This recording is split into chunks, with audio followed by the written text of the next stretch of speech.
But I want to be able to share the facts of what actually occurred early Sunday morning and the success of the operation. So about 3 o'clock this past Sunday morning, an operation called Operation Last Stand, which was at the Alamo nightclub off of Highway 78, took place. This operation's success is in thanks to the great partnership between our federal, state, and local agencies, including Homeland Security Investigations and the South Carolina Law Enforcement Division. There were many other agencies that were on the ground assisting us, and you'll be provided with a list, if you haven't already, of the folks that were there to make this such a success. Folks, this was a targeted enforcement operation in the Charleston area. I want to also thank and support from our Governor McMaster, who's here with us today, and Attorney General Wilson. Thank you for being here, and you'll hear from them in a moment. And any other elected officials that we may were able to join us today. And but we really appreciate their support, and the ones that couldn't make it, again, continue to voice their support. Briefly, during this operation that's been going on since November of last year, been a lot of hard work, a lot of intel gathering. This particular location has been a source of a lot of disruption, crime, assaults, drug dealing, etc., going on in that particular area. And I would tell you, we've heard from some of the business owners since this operation yesterday morning, very grateful to see the activity to be, hopefully, will go away, will not come back from here. We'll tell you a little bit about what happened during the operation. I'm going to get in to what I can. Please remember, we're roughly 24 hours post-operation, and there's a lot of investigating still going on, a lot of fact-finding still going on, and a lot more will come with this, but I want to give you the highlights. So there were 116 arrest warrants served. These were warrants that were already on file, both criminal warrants and warrants with our immigration partners, and they can talk about that. Of those 116 arrest warrants, 80 individuals were actually served those warrants. I understand in that nightclub, and we'll talk a little more about the illegal activity going in there, probably over 200 plus people that were in that club. That's a lot of criminal element in that nightclub that was in there. Of those were 2 high-level cartel members that were arrested, including those that were with the Los Zetas cartel and from the Trende Aragua gang. So again, these are folks that have affiliations. There are others that we're looking into right now, checking their affiliations, and we believe that number may grow. We've also identified a number of potential trafficking victims who were removed from that situation and are being assisted. We had 1 missing juvenile that was recovered in that location. Let me say it again. We had a juvenile that we ran who was missing, a missing person. We're digging out a little more to find out why that missing individual wound up in that situation, but y'all can only imagine, so we'll continue working on that. There was 1 international warrant, a murder suspect warrant, that was served and located. An individual from Honduras wanted for murder by Interpol. Let me say that again. We had a murder suspect from Honduras in this club. We were there for a reason, to protect this county, protect this state. Plain and simple. Folks, we identified, other than those that we were the potential victims of trafficking, we identified 10 underage juveniles. Again, this is an unlicensed, unsanctioned bar. Check no IDs, didn't matter. So when bars closed at 2, at 3 o'clock, people started coming. They just come in here, no matter how old they're not checked, but 10 of them were juveniles. Our youngest that was removed from that situation was 13 years old. 13. What were they doing there at 3 o'clock in the morning, or after 3 o'clock in the morning? Firearms were recovered from the location. A quantity of cocaine was seized, and a quantity of an unknown controlled substance was confiscated. Testing is being done. Again, we're 24 hours into this operation to determine exactly what that was. We have 4 vehicles seized from the property, all as a result of possible drug issues that were identified, and we're getting search warrants for those vehicles. There's a large quantity of bulk currency that was recovered. We don't have the number on that. Again, that's part of the investigation. We have to get a bank counter to identify that. Why is that important? This goes back to some of the other things that are being investigated on this location, the drug trafficking, the money laundering. These are all specific items that were being targeted, and we were successful in handling. Facts matter, folks. That's why we're standing in front of you. Wish we could have put more out Sunday when this operation is over, but as you can tell, a lot of moving pieces, a lot of great agencies involved assisting to make this a success. And I do it, and I would be remiss if I did not mention our own code enforcement at Charleston County. They assisted us as well. We have representatives here from the county that assisted us that will now have already put the seal on that business, stopping it from ever operating again. And we're going to be looking at other businesses that are operating illegally and becoming an issue in our community that continue to have this kind of criminal activity. So just want to share that with you. I'm going to ask two of our speakers to come up and speak in a moment and give any comments they want. But again, I think it's very, very important that we get the facts out, address the rumors that are everywhere going on right now, and to let y'all know that I'm doing exactly what I said I would do as your Charleston County Sheriff, that is identifying, aggressively going after those that are committing criminal activity in our county. I don't care who you are or where you're from, we're coming after you, and we're going to make that happen. So I'm very proud of what all the agencies did at that operation. I was there, very long day, but I made sure I was there with them to see exactly what these men and women are doing and support them. So very proud that we got this type of element out of our community. We made it safe for some of our young people, and we're going to continue working on that. From here, I'd like to turn it over to Chief Mark Hill from SLED. I said their agency was the lead agency. We say lead agency, but there's so many. We were all supporting each other, so it was multi-agency. But if you had to say who was the one that got this started, his fantastic team who worked tirelessly, and I'll let Chief Keel take the podium. Chief? Thanks, Sheriff. Mark Keel, Chief of SLED. I just want to start by recognizing the number of units at our agency that participated in this investigation. I don't know, it's been some time since we've had a case where we had the number of participants that we had in this case. I think we had over 60 agents that were deployed here Sunday morning working. They were from our alcohol and narcotics unit, our human trafficking unit, our immigration and enforcement unit that works very on a regular basis with our ERO and our ICE folks, our HSI folks, our dog fighting unit, our SWAT team was here that assisted in the entry of this location.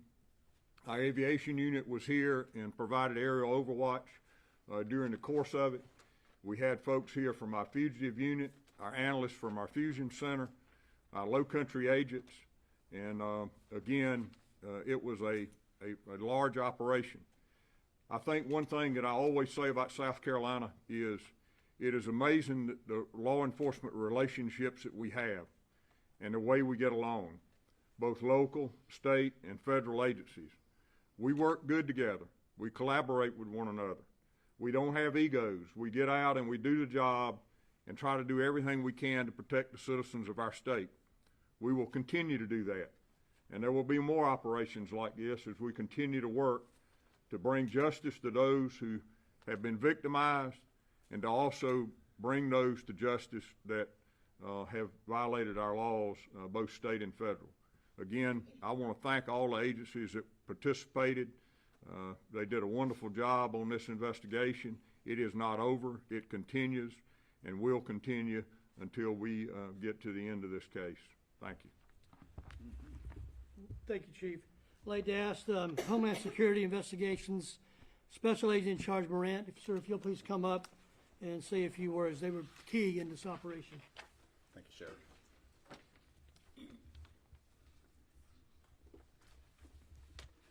Good morning. Thank you all for being here today. My name is Cardell Morant, and I'm the Special Agent in Charge for Homeland Security Investigations Charlotte, which covers North and South Carolina. I'm here today to speak about the results of a recent, highly coordinated enforcement action in the Charleston area, one that underscores our unwavering commitment to public safety, community protection, and the power of collaboration.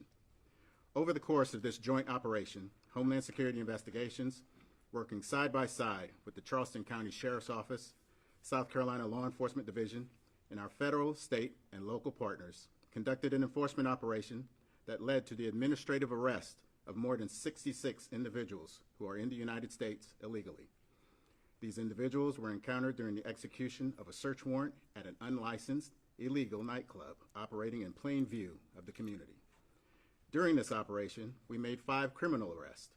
Some of these individuals have been charged with serious offenses, including assault on a police officer, resisting arrest, possession of a controlled substance, and a felon in possession of a firearm.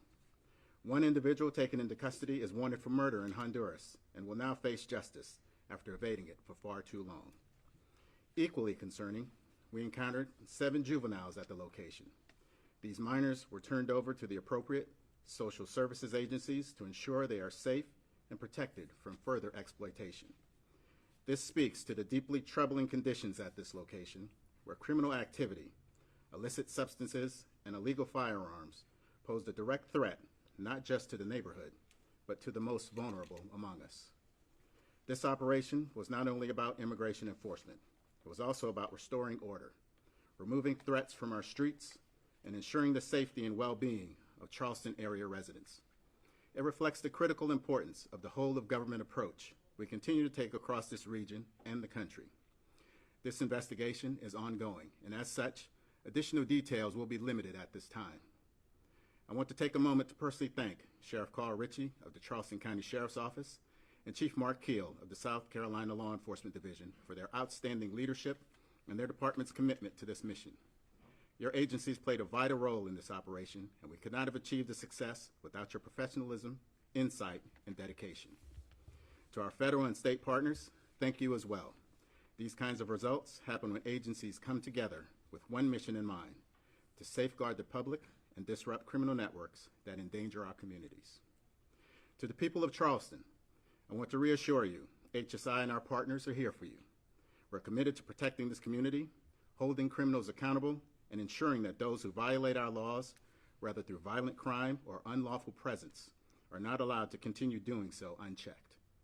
This operation was a strong example of how law enforcement can work together to make our communities safer. We'll continue this important work with vigilance, professionalism, and partnership. Thank you. I'd ask our governor, maybe ask you to come up and say a few words. Governor, please. Thank you, Sheriff. Sheriff, I want to congratulate you. You are doing exactly what you said you were going to do. President Trump is doing exactly what he said he was going to do, and it's making a difference. Just I invite you to think about this. You've heard some of these details of all these arrests, 116 or more, about 200 people in the place. Get this picture. It's in middle of the night, black dark, in a rural area, in this sort of a club, and you had all these people out there. This was after 2:30, 3 o'clock, 3:30 in the morning, and you had all these arrests were made. You had trafficking victims. You had the missing juvenile. You had one international murder being sought by Interpol, which is based, as you know, international police based in Paris, France. 10 underage juveniles. They were in there at the bar with all these other people. Firearms recovered, cocaine seized, controlled substances confiscated, vehicles seized, so much currency seized they had to send it to the bank and let them count it on one of those machines that they have. All of that going on right here under our noses for all this time. Now, how did this happen? One way it happened is when you don't have strong law enforcement, this is what happens. And when you have, particularly in these cases now, that we're going to have now and we will have for years to come, when we have illegal immigration, people with criminal backgrounds, people bent on causing trouble, that are recognized some as terrorists, that are allowed to come through a completely open border, this is what you get.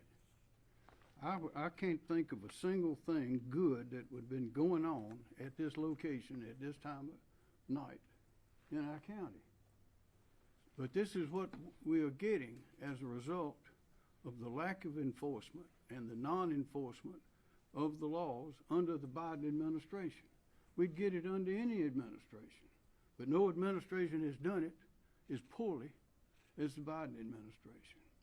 Well, things have changed, and this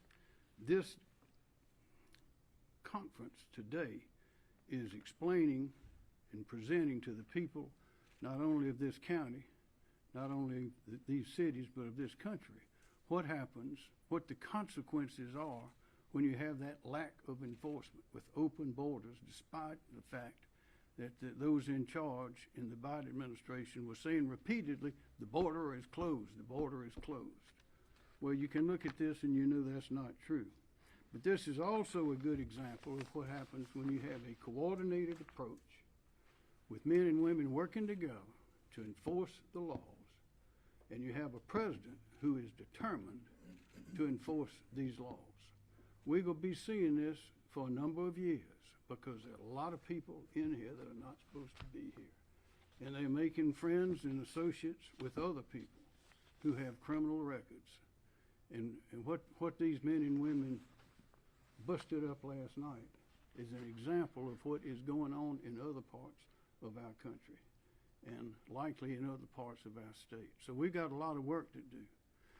But fortunately, final point, we got the right team to do it. And you're looking at that team right now. There's no better law enforcement anywhere in this country than we have in South Carolina.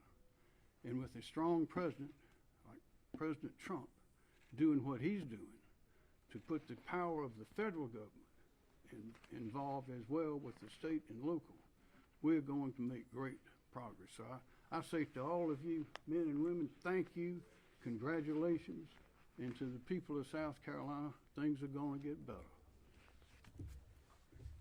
Thank you, Governor. I'll now ask our Attorney General, Alan Wilson, to please make some comments. Thank you. First, Sheriff Ritchie, I want to thank you personally for the invitation you extended to me to be here today to talk about this press conference. First off, I think you've probably invited me to nearly half a dozen events since you have been sworn in as a sheriff, and it's true. You have done everything that you said you would do that you ran on. Just a couple of months ago, I did a ride-along with Sheriff Ritchie. He invited me to come down here, and he kept me out to 1:30 in the morning, which is about 4 hours past my bedtime. But we rode around, and I got to see what local law enforcement were doing in partnership with our federal partners at all hours of the night. And while people are sleeping peacefully in their beds at night, the men and women of the state and federal agencies standing up here are out there patrolling the streets and the communities and neighborhoods of this area of the state of Charleston County. And so I saw firsthand what goes on, and it's just incredible. And of course, I was here just a couple of weeks ago for an Internet Crimes Against Children Task Force operation, and I got to see firsthand not just patrolling the streets and neighborhoods of Charleston, we're patrolling the digital streets and neighborhoods in our community, and that's very powerful.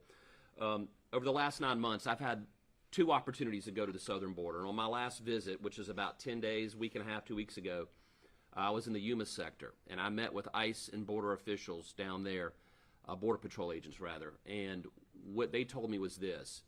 In May of 2023, the number of illegal border crossings happening every day was averaging about 1,500 crossings a day. Think about that, an average of 1,500 illegal crossings per day in May of 2023. In May of 2025, they are averaging 4 illegal border crossings a day, from 1,500 a day to 4 a day. And that is very powerful. Here's why it's powerful. What we learned is that the Mexican drug cartels south of the border, they control who gets to come to the border to cross it, and then the policies of this country control who's allowed to go into the interior. And so the cartels were very much engaged in allowing and facilitating the illegal migration because it was helping fuel a lot of the drug trafficking and the human trafficking and all the other illicit activity that was coming into this country. And so when you come here to South Carolina, and I've said it 1,000 times, South Carolina is every much a border state as the state of Arizona when it comes to the criminal activity that is coming here. And so when I see what Sheriff Ritchie and the leadership at HSI and the FBI and my partner here, the Chief Kill of the State Law Enforcement Division, all of his amazing team, but I see what they're doing when it comes to combating what's coming into this state, you should understand how important it is what they do. For instance, over the last 4 to 5 years, my office, with the state grand jury investigations we've been operating with our partners, many of them are up here today, just historically, we have seen a historical amounts of meth in around the range of 500 kilograms of meth coming into the state of South Carolina over the last 4 years. All, again, cartel related. 544 kilograms of fentanyl coming in to this state, historically speaking. By the way, 1 kilogram of fentanyl is enough to kill 500,000 people, according to the DEA. And then 850 kilograms of cocaine coming into this state. Again, it was based, and as the governor said, the policies at the top matter. But also, it's not just the policies at the southern border, it's the law enforcement and the policies here in our respective state of South Carolina that matter too. Policies at the border allowed a lot of this stuff to come in here, and the enforcement policies of the people standing up here are what's getting it out of here. And so it does matter. South Carolina is a border state. I also want to give a shout out to our state human trafficking task force. A number of members of folks standing up here, their agencies are active participants in the state human trafficking task force. As you all heard, there were a number of alleged human trafficking victims. Last summer, the Department of Homeland Security, Office of the Inspector General, released a report saying that there were around 320,000 unaccompanied minors who were led into the United States and they cannot locate, that they do not know where they are. And I'm not here today to say that any of the ones that were found in this operation are part of that 320,000. We don't know. This is an ongoing investigation. But whether they're unaccompanied minors here illegally or whether they're resident U.S. Or residents of South Carolina who are being trafficked, one is too many. And so I want to thank the state task force participants in their day jobs working this operation, but on their volunteer job with the task force, they are taking a number of these minors into custody to help them in that transition from being rescued from a life of trafficking to being a survivor. And so I want to thank our law enforcement partners who are part of that task force to help human trafficking victims. Again, I want to thank Sheriff Ritchie. I want to thank Chief Mark Keel. I want to thank Special Agent in Charge Morant and all of the other members up here and their respective agencies. And Governor, thank you for your leadership, being a pro-law enforcement governor. We always appreciate you having our back. So thank you, sir.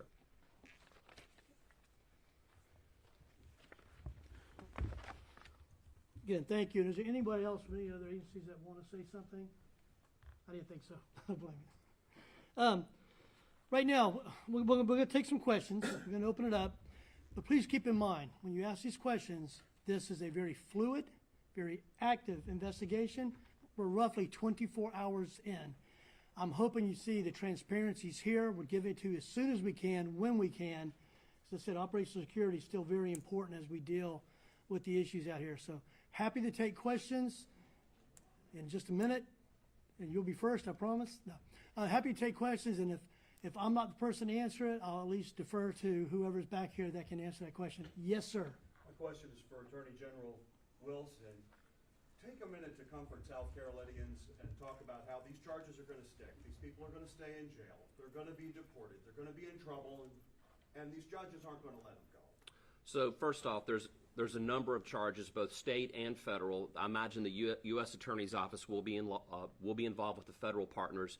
Obviously, you have a local solicitor here who will probably be handling most of the charges from this area. Now, my office has concurrent jurisdiction with our federal partners and our state solicitors, and so we through our state grand jury or through our regular prosecution division will be assisting when asked to do so. Obviously, I think how judges are elected matter, because when you have judges that give light or lenient sentences, you have to have a way to be able to impress upon those judges that those are not the kind of policies we want implemented from the bench, which is why I fought very hard to give my governor here the opportunity to put people on the commission that actually screens judges and nominates them to the General Assembly. So how we elect judges matters. I don't want to throw this all on the judges, but what I will say is for judges who are going to go lenient on the types of cases where children are involved, we're going to shine a lot of sunlight on that. And I will support Solicitor Scarlett Wilson. I will support U.S. Attorney Brian Sterling in the prosecution of these cases from my perch in the Attorney General's office. So thank you very much for your question. Thank you. How long has this been an ongoing problem at the Alamo? Do we have anybody who wants to speak on that specifically? All right. Eric, do you want to speak on that? I can touch You on it. introduce yourself. Thank you. I'm Deputy County Administrator Eric Watson, Public Safety, Charleston County. The Alamo has been in existence for quite a while. We've had a number of noise complaints. Most recent complaint was a noise complaint that kind of expanded to a violation because the owner expanded his property, and that launched an investigation for the county. He was found guilty in his absence. So it's an ongoing nuisance for the community. And I'll say with that, it's amazing how we can go from a noise complaint to starting getting, again, intel, information from folks that may have gone there or may have seen activity or were concerned. We got that information. We have great partnerships. We were able to get that information where it needed to be further investigated to get us to this point to make the type of arrests and charges we were able to make yesterday morning. So this is important that you run down every lead and look at every fact of a case as we're responding and dealing with this issue. Yes, ma'am. I think you said it started back in November, so that's been, what, 8 months ago you guys started looking at Alamo? That's my understanding from our team. Yes, if November last year. And I know you can't get into No, ma'am. specifics, but can you talk about, was it noise complaints like Eric mentioned? Was it something more? I mean, this has been building for 8 months. well, of course, it begins at that. Like I said, with the noise complaint, it gets our attention, obviously, and some of the complaints from the neighbors, the businesses in that area, it's an industrial area. It gets us there. Obviously, as we start investigating and we start developing leads, that's when we started noticing the assaults occurring in the parking lot, maybe some of the different illegal activity that was going on that caused us to take a deeper look. And I'm very grateful for the team, the large team that's standing here behind me, that continued to look into these matters to get us to the point we were yesterday. And then we'll continue investigating this, but thank you. Yes, ma'am. I believe you said that the establishment won't be able to operate anymore. Can you expand on that after the shutdown? I can. It's been shut down, obviously, after the operation. And we're working with our code enforcement partners with CHARLESTON County that have already put a notice on the property. It's under investigation. There are going to be multiple county violations, we know, and code enforcement violations. And we'll update you as we get through those, that will not be allowed to operate as a bar ever again. It should never been a bar or nightclub to begin with. So that'll be addressed. Again, we'll be working with our state partners on that one as well, with the alcohol licensing or non-licensing and those type of issues. But there will be enough on the report when code enforcement's through to ensure they are not able to open up again. What licenses did they not? Can you share what licenses they didn't have? They didn't have through the. Well, again, without.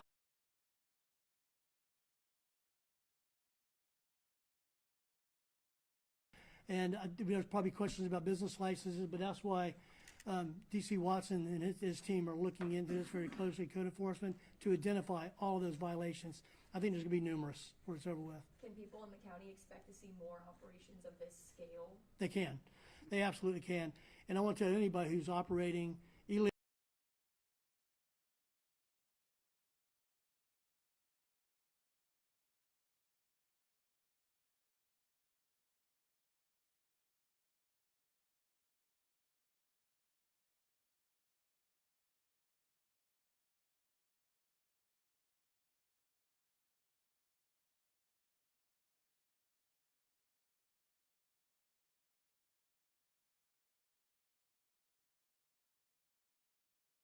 security, just to protect their properties when this place was open.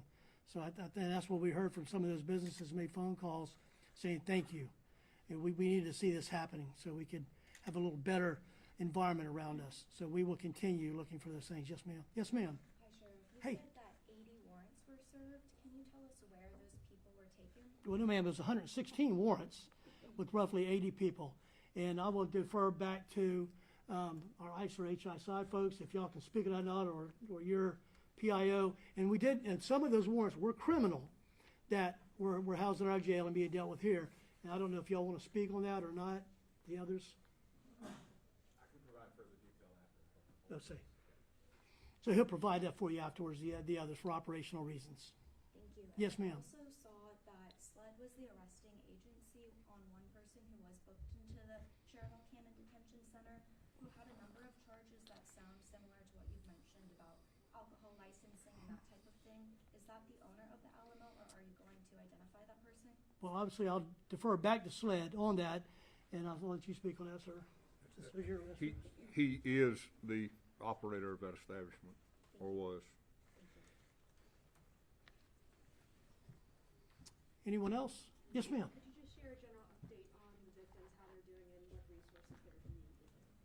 Again, I can tell you those that were identified, and again, they're alleged right now. Our team they're working through that. DSS was involved. Our folks that handle that type of trafficking are having these conversations to see if we can get to that next level. These are alleged victims right now that we identified on site that we thought needed the intervention, and we gave them intervention, removed them from that area.